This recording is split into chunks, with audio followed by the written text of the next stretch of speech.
Muy buenas noches a todos nuestros oyentes que cada semana se conectan a nuestro programa Biblia para la Comunidad, un espacio del Instituto Bíblico Pastoral Latinoamericano de Uniminuto.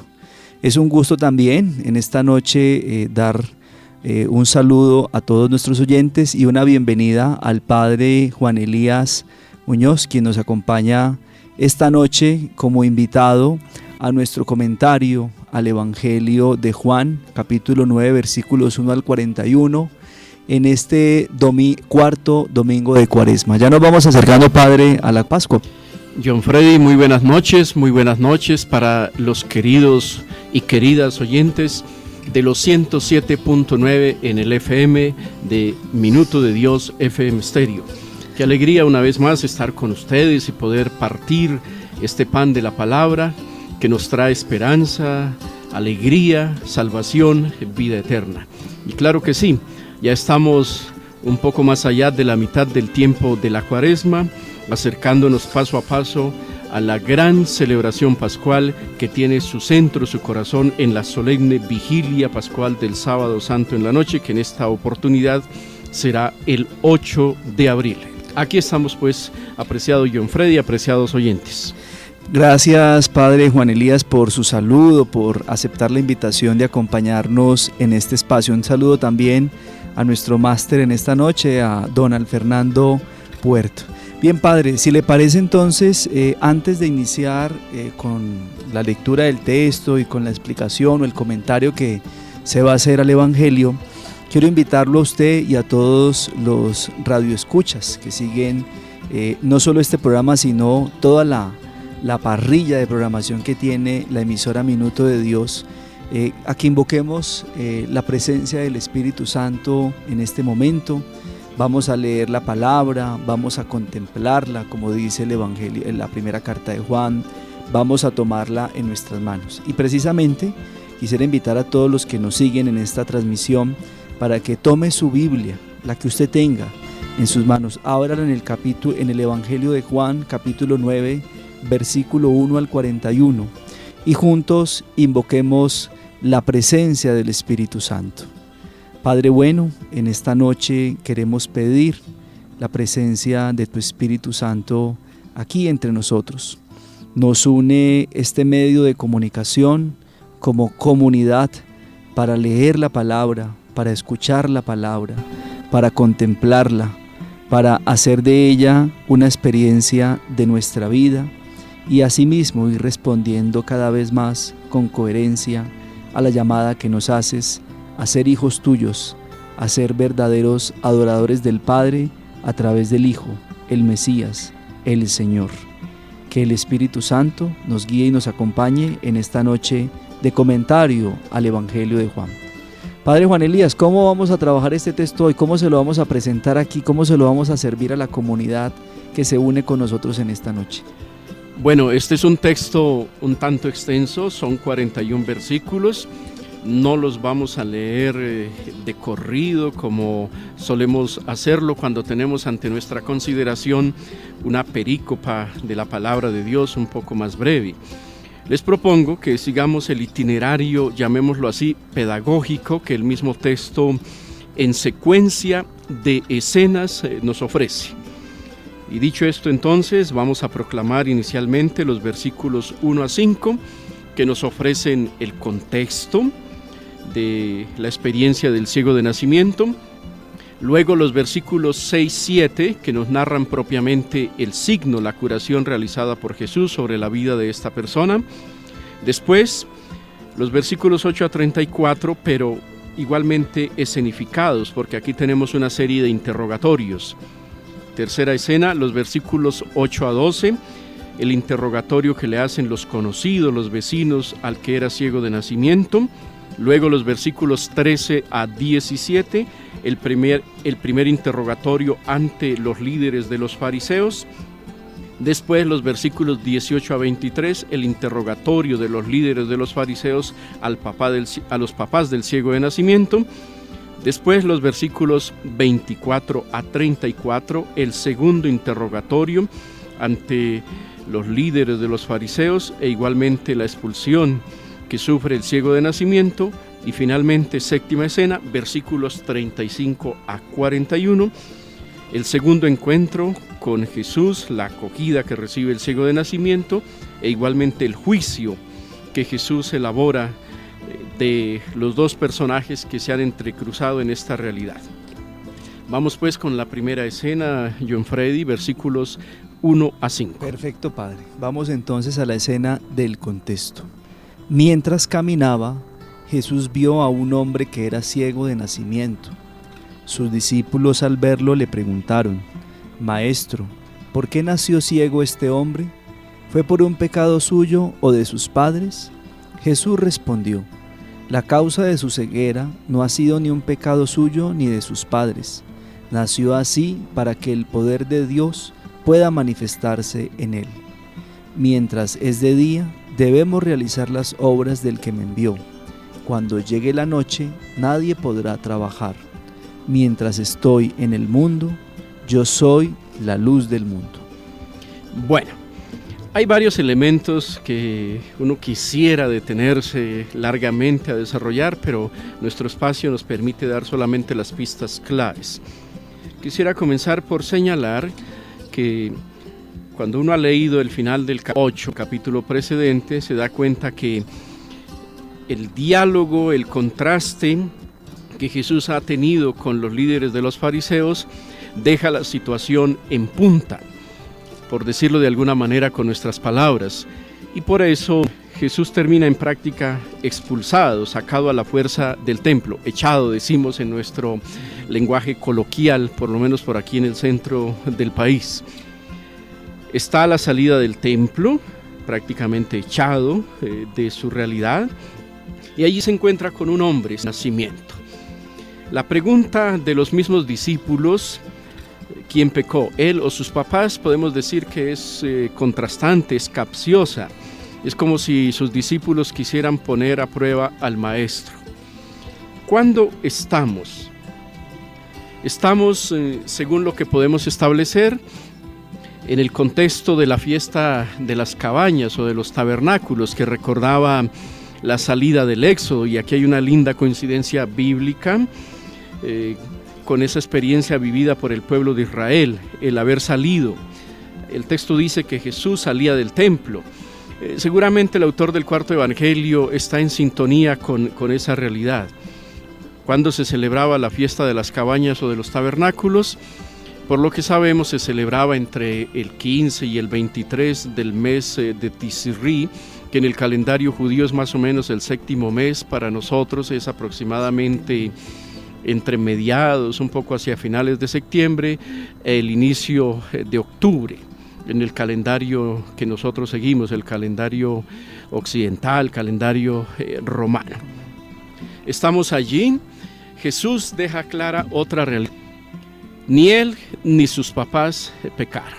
Es decir, Jesús capta el sentido de la pregunta un tanto capciosa y de una vez, digámoslo con nuestras palabras, va resolviendo el asunto. Ni él ni sus papás. Esto le ha sucedido al ciego de nacimiento para que la obra de Dios, para que la gloria de Dios se manifieste. Expresión típica en el cuarto evangelio.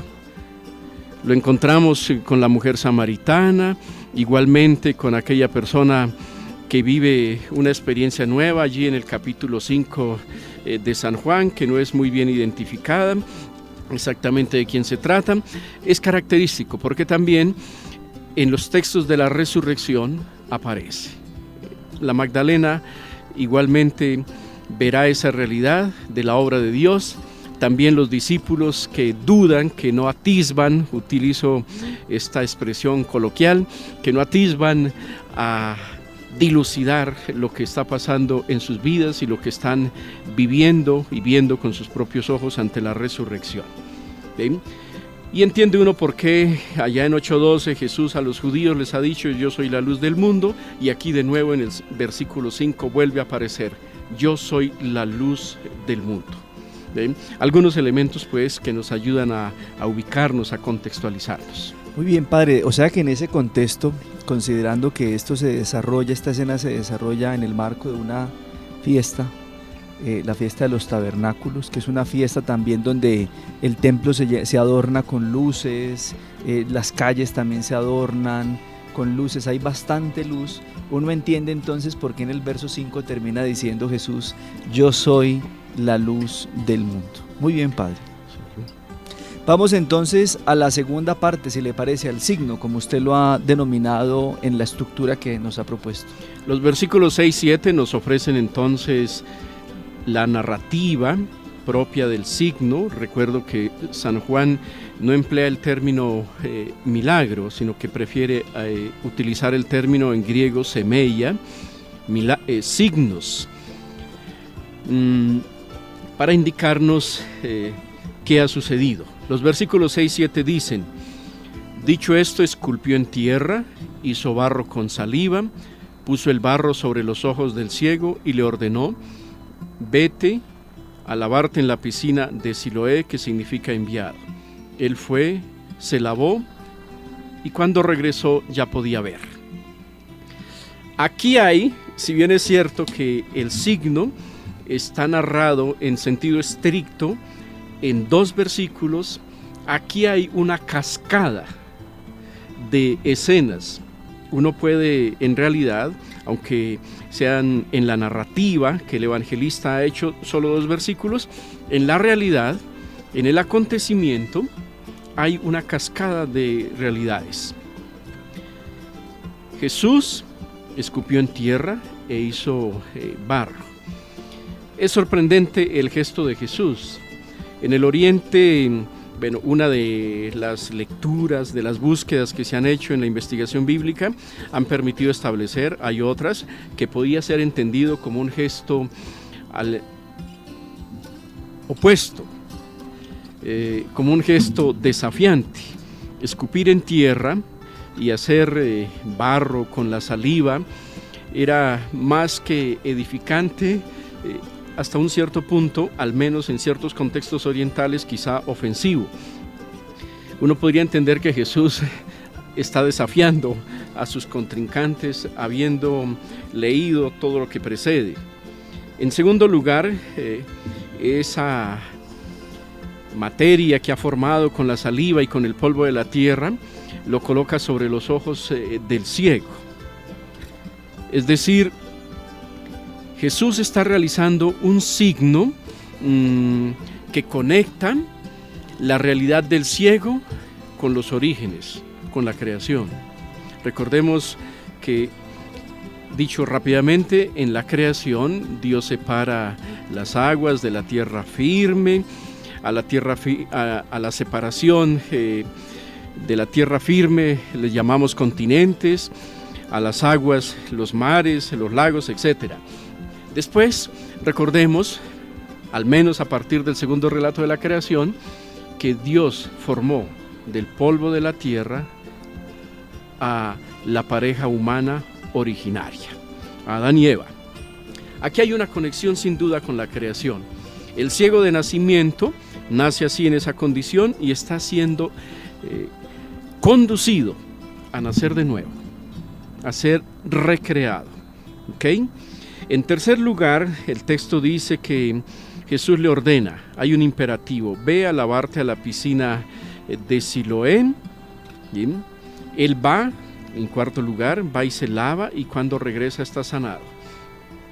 Uno se analiza estas cosas en términos de tiempo, John Freddy, queridos oyentes, encuentra que esto no pasó en un instante, es una secuencia de tiempo. Y eso es muy interesante reconocerlo. Y aquí incluso me atrevo a plantear, uno puede quedarse buscando, bueno, ¿qué pasó en el ciego de nacimiento? Jesús hizo una cosa así extraordinaria en un 2x3. En realidad, visto con calmita, con serenidad, estamos ante una secuencia de hechos que involucran un periodo de tiempo significativo y que, leído con calma, le llevan a uno a entender que el encuentro con Jesús que vive este ciego de nacimiento es un encuentro que va en un paso a paso que lo transporta de la condición de tinieblas a la condición de luz tanto en sentido físico como en sentido espiritual. Bueno. Muy bien, padre, pues interesante esa conexión de la acción de Jesús, de escupir, de hacer lodo con la tierra y ponérsela al hombre sobre los ojos, a este hombre ciego. Es interesante porque efectivamente nos traslada a ese momento primero de la creación, y entonces lo que quiere decir que estaríamos ante una nueva creación, aquel que puede ver, y como lo veremos al final del Evangelio, de este pasaje, aquel que puede ver y reconocer a Jesús como Mesías es una nueva criatura. Entonces eso podría ser como un bautismo, estaríamos ante un bautismo, el hecho de ir a la piscina también y todo esto, un nuevo nacimiento. Es muy probable que esta sea una de las razones por qué en la liturgia de la Iglesia Católica este texto, junto con el de la mujer samaritana y el que escucharemos el próximo domingo el quinto domingo de la Cuaresma, hayan sido conectados con esta secuencia bautismal que la liturgia de la Iglesia Católica nos puede proponer. Si bien es cierto que los estudiosos de la Biblia, hagamos ahí la nota, el comentario, no están muy de acuerdo, y yo me cuento entre esos, pero bueno. Pero ahí hay elementos que nos van haciendo pensar eso. Muy bien, padre, si le parece entonces vamos a la tercera escena, que va del 8 al 12 y corresponde al interrogatorio o al diálogo también, podríamos decir, que tiene el hombre ciego, que ya puede ver, ya no es ciego, con sus vecinos y conocidos. Dice así: sus vecinos y los que lo habían visto antes pidiendo limosna comentaban: ¿no es este el que se sentaba a pedir limosna? Unos decían: sí, es el mismo. Otros en cambio negaban que se tratara del mismo y decían: no es él, sino que uno que se le parece. Pero él decía: soy yo. Y ellos le preguntaron: ¿y cómo ha conseguido ver? Él les contestó: ese hombre, que se llama Jesús, hizo un poco de lodo con su saliva, me lo extendió sobre los ojos y me dijo: ve a lavarte a la piscina de Siloé. Fui, me lavé y comencé a ver. Le preguntaron: ¿y dónde está ahora ese hombre? Él les dijo: no lo sé. Bueno, aquí comienza la serie de interrogatorios que va a sufrir este que ahora ve. Cuando yo leo este texto siempre me viene a la memoria, y aprovecho para invitar a los queridos y queridas oyentes a buscar hoy en día, que es tan fácil, en YouTube, en cualquiera de estas aplicaciones musicales, una canción religiosa que escuché desde niño. Yo soy testigo del poder de Dios por el milagro que Él ha hecho en mí. Yo era ciego y ahora veo la luz radiante que me da Jesús. Me encanta por lo demás. Sorprende al lector atento, cuidadoso, lo que los vecinos, lo que los conocidos buscan hacer con el ciego, con el que era ciego de nacimiento. Conocen su historia, su contexto familiar, social, lo han visto crecer y en consecuencia están al tanto de la situación. Es como si en el fondo tuviesen miedo de admitir esa realidad, porque seguramente saben que pueden ser objeto de la persecución de sus correligionarios por reconocer que esta persona ha sido sanada. E igualmente hay otro detalle fuerte en el versículo 11. El ciego de nacimiento comienza un itinerario discipular. Ese hombre que se llama Jesús, que denota un conocimiento vago, superfluo, ligero, pero que denota igualmente el inicio de un itinerario, digámoslo con nuestro lenguaje, de conversión, de paso del antes a el encuentro con Jesús en el Evangelio. Muy bien, padre. Bueno, pues creo que estas primeras 3 partes que estamos abordando en este primer bloque de nuestro programa nos van dejando ideas muy interesantes que sin duda alguna deben enriquecer nuestra lectura del texto y al mismo tiempo también nuestra vivencia de fe comunitaria, ¿sí? Destaco, por ejemplo, del contexto, esta expresión de Jesús: yo soy la luz del mundo, sabiendo entonces que estamos en un ambiente de fiesta litúrgica en el mundo judío, la fiesta de los tabernáculos, la fiesta de la luz. Pero también si conectamos este texto, esta expresión de Jesús en el verso 5 del Evangelio de Juan, el capítulo 9, ya lo había dicho también en el 8:12, yo soy la luz del mundo. Ya vamos viendo que Jesús, esto que estamos viendo en este signo, ya venía anticipándose en el 8:12 ya como un discurso, pero aquí ya como una praxis, porque el hecho de que Jesús sea la luz del mundo, pues da la posibilidad de que él pueda ver.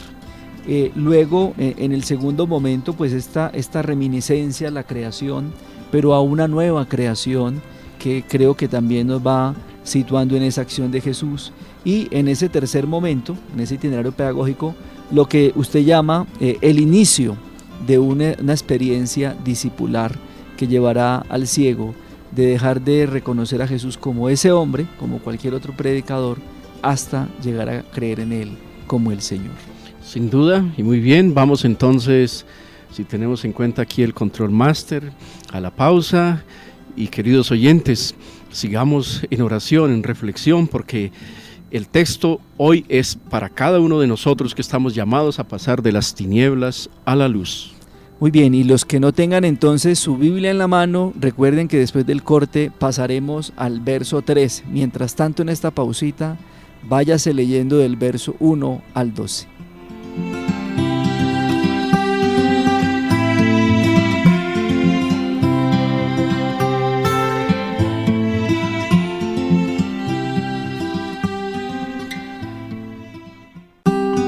De nuevo, muy buenas noches a todos nuestros radioescuchas que cada semana siguen este programa de Biblia para la Comunidad, un espacio del Instituto Bíblico Pastoral Latinoamericano de Uniminuto, y que gracias a la emisora Minuto de Dios llega a muchas personas cada semana.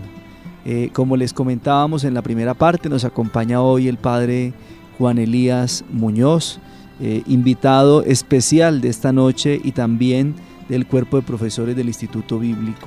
Padre, entonces estamos haciendo un comentario a base con la metodología de una estructura pedagógica del texto del Evangelio de Juan, capítulo 9, versículos 1 al 41. Ya hemos abordado las primeras 3 partes que nos dejan en el versículo 12 y ahora vamos a pasar entonces a las últimas cuartas partes de este texto, en este itinerario que arranca en el verso 3. Si le parece, Padre, entonces continuemos. Muy bien, queridos oyentes de los 107.9 en el FM. Vamos a la cuarta escena. El primer interrogatorio que sufre el ya curado de su ceguera en los versículos 13 a 17 ante los fariseos. Llevaron ante los fariseos al que había sido ciego, porque el día en que Jesús hizo barro y le abrió los ojos era sábado.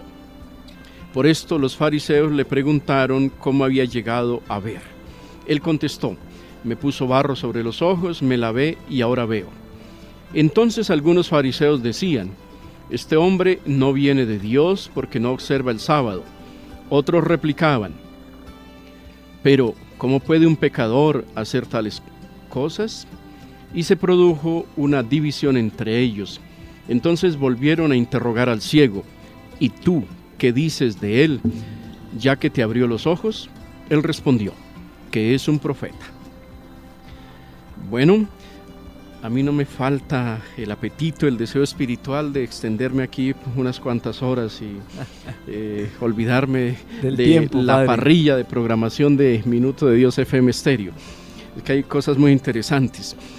A ver, los fariseos, yo quisiera aclarar que muy seguramente no son todos los fariseos ni son todos los judíos. Eran seguramente sobre todo los líderes de esta parte socio-religiosa, político-religiosa de la época de Jesús y muy seguramente del periodo posterior, sobre todo después de la destrucción del segundo templo, quienes aparecen aquí en el trasfondo. Luego aparece el texto diciéndonos en el versículo 14 que el signo fue realizado por Jesús en día de sábado. una nueva contravención, entre comillas, de parte de Jesús, que crea seguramente cosquillas interiores, resistencia fuerte entre los líderes de los fariseos. Le preguntan una vez más, le preguntan, así como lo hicieron los conocidos, bueno, ¿qué pasó? Cuéntenos. Y el ciego de nacimiento resume en esta vez en 3 actos lo que le pasó. Me puso barro sobre los ojos, es decir, omite lo que Jesús hizo con la saliva, con la tierra. Me puso barro sobre los ojos, me lavé y ahora veo. Resume en 3 lo que dijimos allá refiriéndonos a los versículos 6 y 7. Resume rápidamente, como si de alguna manera quisiera salir del paso, quitarse de encima a los líderes de los fariseos que lo están forzando a contarles. Quiere salir del interrogatorio rápido, Exactamente. Padre. En el versículo 16 vienen opiniones contrastantes de los fariseos que lo llevan a uno a pensar justamente que no todos están de acuerdo en la posición que adoptar al respecto de Jesús. Unos van a decir, este hombre no puede venir de Dios porque hace cosas que no están permitidas en sábado. Un sector de los líderes de los fariseos. Otro sector dice, pero si fuera un pecador no podría hacer estas cosas.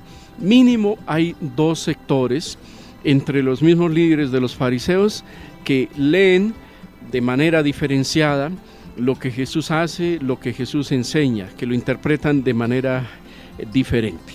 Y de hecho el texto allá en el versículo 16 casi al final habla, cito el término griego, escisma, que nosotros lo traducimos al español por cisma. El texto habla concretamente de división. Sabemos por el contexto de los mediados del siglo I de la era cristiana y después de los años 60, 70 en adelante, que efectivamente en aquella época el mundo judío, a raíz de la fuerte crisis que se produjo inmediatamente antes de la destrucción del templo y lo que quedó después de la destrucción del templo, ha experimentado efectivamente una marcada división en ese momento. Así que uno puede pensar entonces que aquí este interrogatorio también refleja la situación tanto del judaísmo de aquel momento, de la segunda mitad del siglo I de la era cristiana, pero igualmente los albores de esa realidad que están viviendo lo que muchos estudiosos de los orígenes del cristianismo llaman los cristianos originarios, esa situación de crisis, de confrontación, de búsqueda de identidad. Y finalmente en el versículo 17 un detalle que también me parece muy importante, le vuelven a preguntar, ¿y tú qué dices de él, ya que te abrió los ojos? Y yendo adelante en su reconocimiento de la identidad, el que era ciego de nacimiento va a decir ahora que es un profeta. En el versículo 11 ha dicho, ese hombre que se llama Jesús, aquí va adelante, que es un profeta. Se nota la progresión que se está dando en su vida.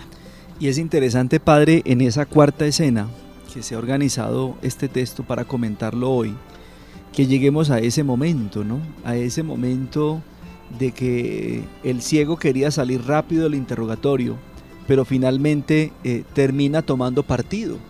Es decir, para, como usted lo explicaba en el verso 16, para las autoridades religiosas, o no puede venir de Dios porque no guarda el sábado, un poco la línea farisea muy fuerte y radical con el cumplimiento de las normas del sábado, porque hizo barro, y esta es una expresión, este es un ejercicio de la labor diaria, una acción de trabajo, y el otro bloque que considera que es un pecador, es decir, que ninguno puede atribuirse ese privilegio de no ser pecador porque todos están en esa condición, y es pecador seguramente porque ha roto una legislación. Entonces me llama la atención y me parece muy interesante que ante esas posturas se quieren negar el mesianismo de Jesús, al menos haya un avance en el ciego, y es que ya no lo ve como un hombre, sino como un profeta.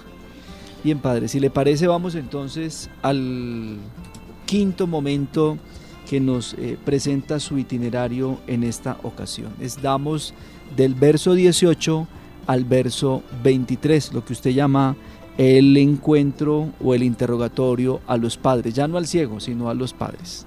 Dice así: los judíos no querían creer que aquel hombre había estado ciego y que había comenzado a ver. Llamaron pues a sus padres y le preguntaron: ¿es este vuestro hijo de quien decís que nació ciego? ¿Cómo es que ahora ve? Los padres respondieron: sabemos que este es nuestro hijo y que nació ciego. ¿Cómo es que ahora ve? No lo sabemos, ni sabemos quién le ha dado la vista. Pregúntenselo a él. Tiene edad suficiente para responder por sí mismo. Los judíos respondieron así por miedo a los judíos, pues estos habían tomado la decisión de expulsar de la sinagoga a todos los que reconocieran que Jesús era el Mesías.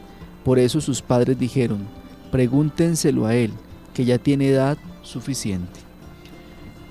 No parece el sector de los judíos, de los líderes, de los fariseos, quedar satisfecho con la respuesta que el que era ciego de nacimiento han dado, y por eso llaman en causa ahora a sus papás, para confrontarlos, para carearlos. Y los papás, digámoslo así, responden inteligentemente. ¿Que nació ciego? La evidencia la tenemos nosotros, que somos sus papás. ¿Que es nuestro hijo? Bueno, ¿qué más quieren que les digamos? Nuestro hijo, eso lo sabemos. Pero que ahora puede ver cuando era ciego, no lo sabemos. Y aquí viene un detalle interesante. Este ciego de nacimiento debía ser ya, en los cánones culturales de la época donde estamos, primer siglo de la era cristiana, ya una persona adulta. Porque los papás argumentan ante los judíos: ok, pregúntenle a él sobre ese tercer aspecto. Nosotros no vimos nada, no tenemos, como solemos decir en nuestro mundo actual, no tenemos evidencias de eso, y ya es una persona mayor, vaya, pregúntenle allá. Pero en el fondo también hay otro elemento que uno no puede dejar pasar de largo, y que lo describen los versículos 22 y 23. El texto dice que sus papás respondieron de esa manera para salir de la encrucijada, para quitarse de en medio a los judíos, porque los judíos, los líderes de los judíos, de los líderes del fariseísmo de su momento, ya habían tomado la determinación que quien reconociese a Jesús como Mesías lo expulsarían de la sinagoga. Ese detalle tiene como mínimo dos connotaciones. Por un lado, vuelve de nuevo lo que decíamos hace un momento, la crisis de identidad que el mismo judaísmo está experimentando.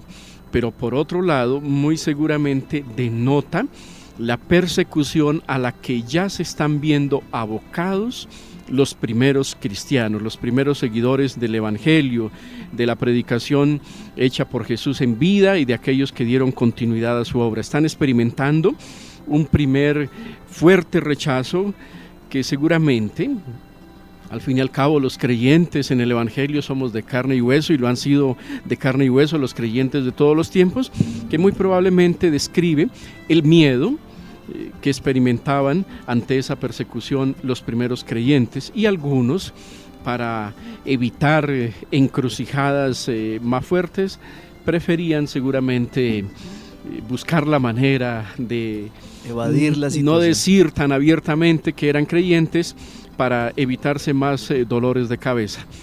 Los más valientes, los más arriesgados decían: sí, creo en el Evangelio, creo en el Cristo resucitado, y llegaron a la martiria, al testimonio derramando su sangre, el martirio. Muy bien, padre. Y además de este texto, efectivamente, concuerdo con usted, de compartirnos un poco cómo está la situación del siglo I de las comunidades joánicas, en este caso, de temor ante las autoridades por reconocer a Jesús como Mesías. También veo que es importante mencionar el conflicto que esto le traía a las familias, porque todavía este muchacho, o este señor, no sabemos, no ha todavía creído en Jesús. Está en el proceso discipular, como usted lo dijo ahora. Estamos en la segunda parte del proceso discipulado, reconocerlo como profeta. Entonces, lo más seguro es que esto va a terminar en una confesión de fe. Bueno, ya nosotros lo sabemos como lectores, Pero es interesante entonces que ante esa búsqueda de Jesús o ante aceptar a Jesús, pues viene también el conflicto con las familias. Venga, pero es que acuérdese que esto no está permitido, hay unas presiones sociales, religiosas, ¿cómo vamos a entrar en esta dinámica, no? Vemos también ahí, o logro ver yo reflejado en ese interrogatorio, ese conflicto que generaba en el primer siglo que algún miembro de la familia se volviera cristiano. Sin duda. Pasemos, John Freddy, queridos oyentes, a la siguiente escena, que son los versículos 24 a 34. Por segunda vez llamaron al hombre que había sido ciego y le dijeron: glorifica a Dios. Nosotros sabemos que este hombre es un pecador. Pero él le respondió: si es un pecador, no lo sé.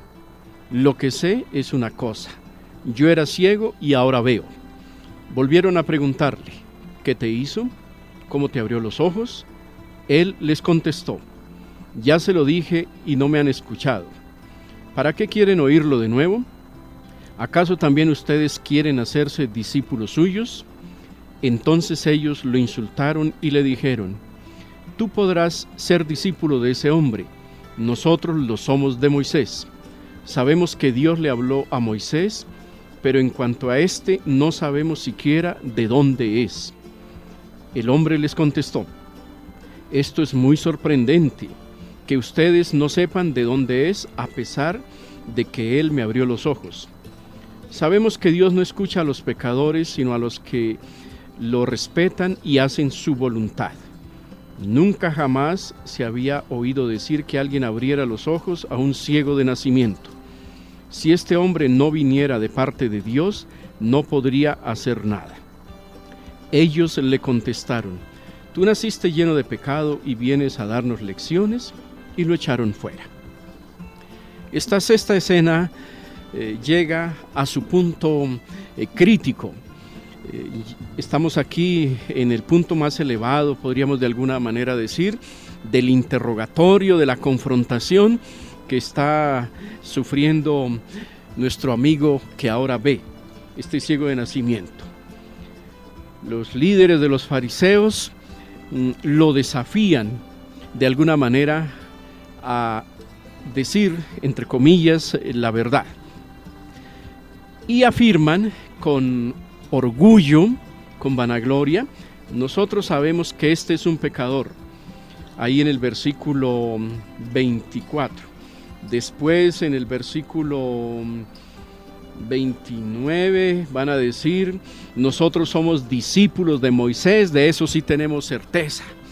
Pero ¿de este qué? A ver, inteligentemente, el que ha sido curado, el que ahora puede ver, no entra en la misma argucia, en el mismo propósito de los líderes de los fariseos, de emitir un juicio.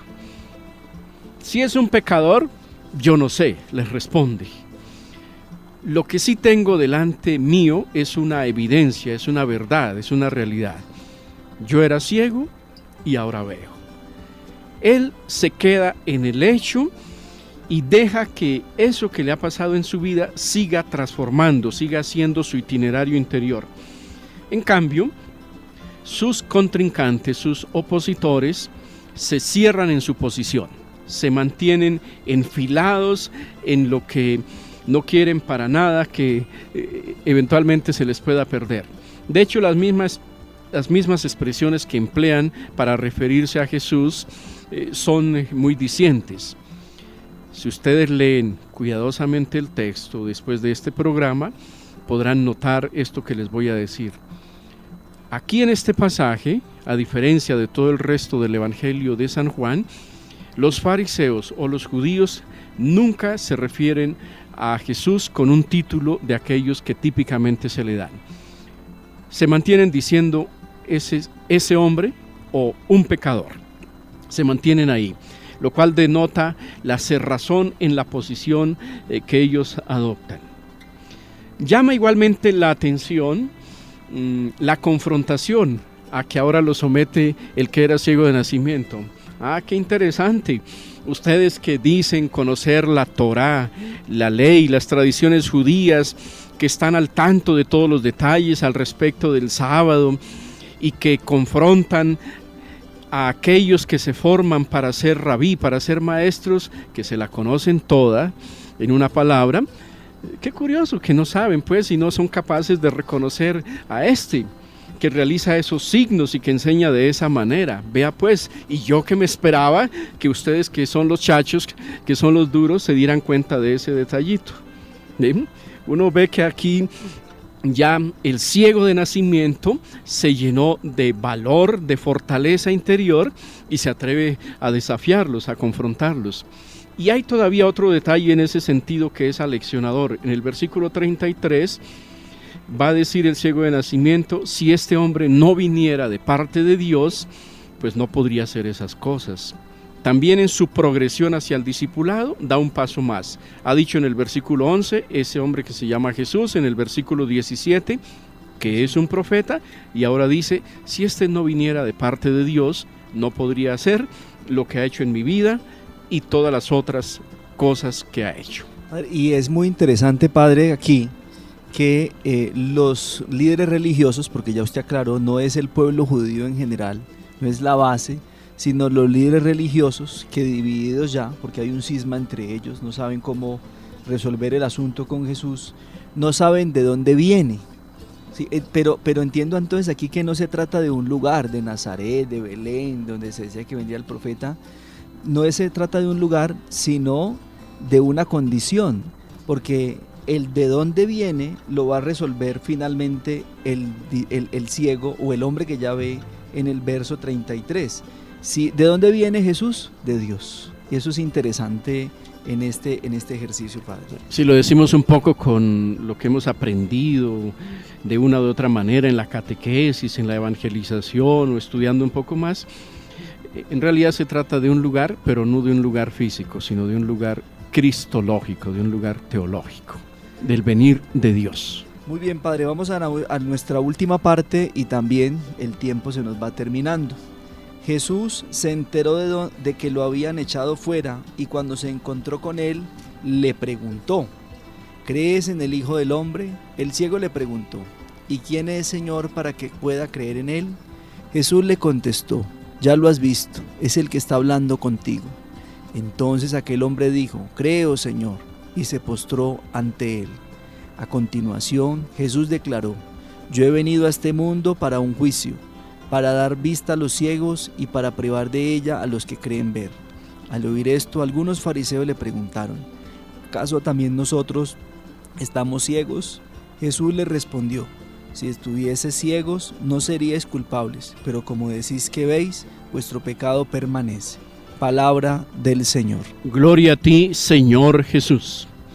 Muy bien, seguidores y seguidoras de los 107.9 FM Stereo, llegamos al final de esta serie de escenas que nos permiten el encuentro con el ciego de nacimiento, con Jesús que toma la iniciativa para llevar finalmente a este que ahora ve a convertirse en discípulo. ¿Crees en el Hijo del Hombre? Versículo 35. ¿Y quién es, Señor? Responde el ciego de nacimiento. Y él va a decir: lo has visto, el que está hablando contigo. Exactamente las mismas palabras que le escuchamos hace una semana a la mujer samaritana en 4:26, que le escuchamos a Jesús decirle a la mujer samaritana en 4:26, cuando le dice: soy yo el que está hablando contigo. Y esto provoca la adhesión del discípulo.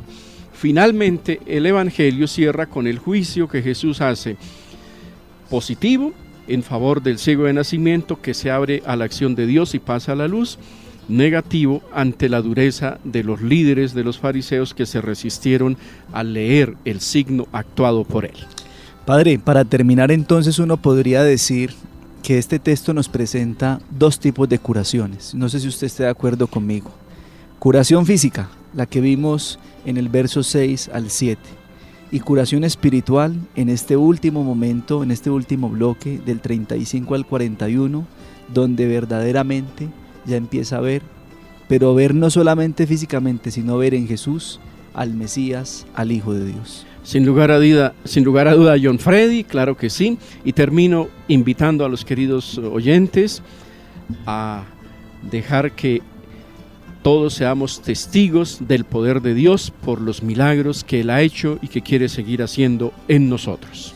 Muy bien, Padre Juan Elías, muchas gracias por acompañarnos en este programa, en esta noche, con el comentario al Evangelio de Juan en el cuarto domingo del tiempo de Cuaresma. Sin duda alguna, seguimos sumando en este itinerario cuaresmal un elemento a nuestra reflexión, y es que Jesús se nos presenta como la luz del mundo, como la luz de nuestra vida. A todos a nuestros oyentes que siguen este programa cada semana, muchas gracias por acompañarnos, a nuestros hermanos de la emisora Minuto de Dios por este espacio que nos conceden para que el Instituto Bíblico Pastoral Latinoamericano cada semana traiga un invitado especial desde el instituto y comente el Evangelio. Recordarles a todos nuestros oyentes que el próximo martes 21 de marzo vamos a iniciar nuestro diplomado de exégesis y lección divina. Todavía nos quedan unos cupitos, recuerden que es en modalidad virtual, remota, y pueden comunicarse con nosotros si están interesados al 315-348-9967. Que el Señor los bendiga y nos vemos la próxima semana.